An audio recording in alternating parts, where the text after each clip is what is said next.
Alors, je voudrais partager aujourd'hui avec vous un enseignement connu. C'est un verset connu, c'est un des versets les plus connus de la Torah. Ve'afta l'ereacha kamocha. Tu aimeras ton prochain comme toi-même. Vous le connaissez celui-là, hein? Tu feras fonctionner ta capacité à aimer l'autre comme tu t'aimes, etc. Qu'est-ce qui est important dans ce passouk? Quel est le mot important dans ce passouk? Parce qu'on dit souvent aux gens, mais enfin, soyez à l'écoute de l'autre, ne fais pas à l'autre ce que tu n'as pas envie qu'on te fasse. Enfin, faites attention quand même, je veux dire, réfléchissez un petit peu.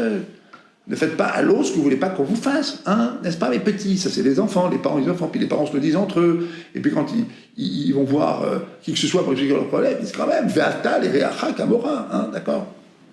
Oui, mais il y a un petit problème ici. C'est que souvent, les gens n'ont pas la disquette de l'amour en eux. Parce qu'en fait, en tant qu'enfant, en tant qu'adolescent, en tant qu'individu dans la vie, ils n'ont pas été aimés. Ils portent en eux le souvenir d'une grande injustice, de ne pas avoir été aimé comme il fallait être aimé, de ne pas avoir été apprécié comme il fallait, de ne pas avoir été respecté comme il fallait, d'avoir été complètement violenté aussi à la rigueur. Donc ce qui leur manque, c'est le kamocha.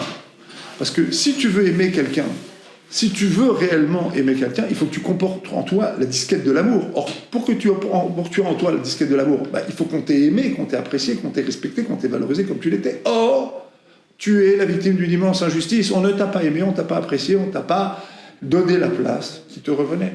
Et donc, tu portes en toi la trace de ce sadisme, de cette violence qui t'a été faite, de cette immense injustice.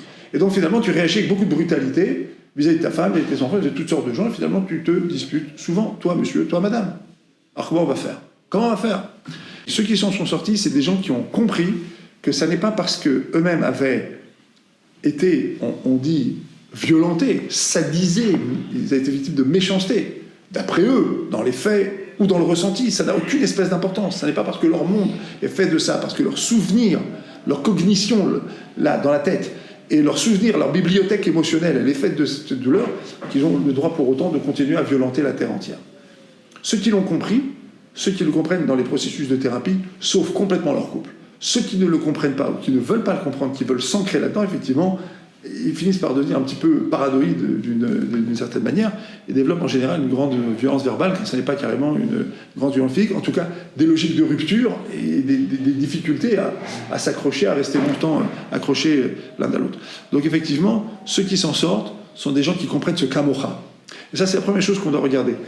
Est-ce que j'ai été véritablement aimé et respecté comme je devais? Sinon, qu'est-ce que je fais de ce matériau? Est-ce que je vais rester tout le temps dans ma frustration? Ou alors non, je vais dire non. Il faut que je sorte de ça. Moi-même, je dois apprendre l'empathie. Je dois l'apprendre. Je ne l'ai pas eu, mais je dois l'apprendre. Et je dois m'accrocher à l'autre, et je dois m'accrocher à l'empathie, à la sympathie. Je dois le développer. Je dois aller contre cette tendance naturelle qui est de porter avec moi la détestation et au contraire porter en moi beaucoup d'amour. Je vous rassure tout de suite, on est tous le fruit de l'amour, celui de nos parents et celui d'Hachem. C'est la raison pour laquelle c'est le remède ultime pour les gens qui ont un problème avec le kamocha, comme toi-même. Voilà, à très bientôt.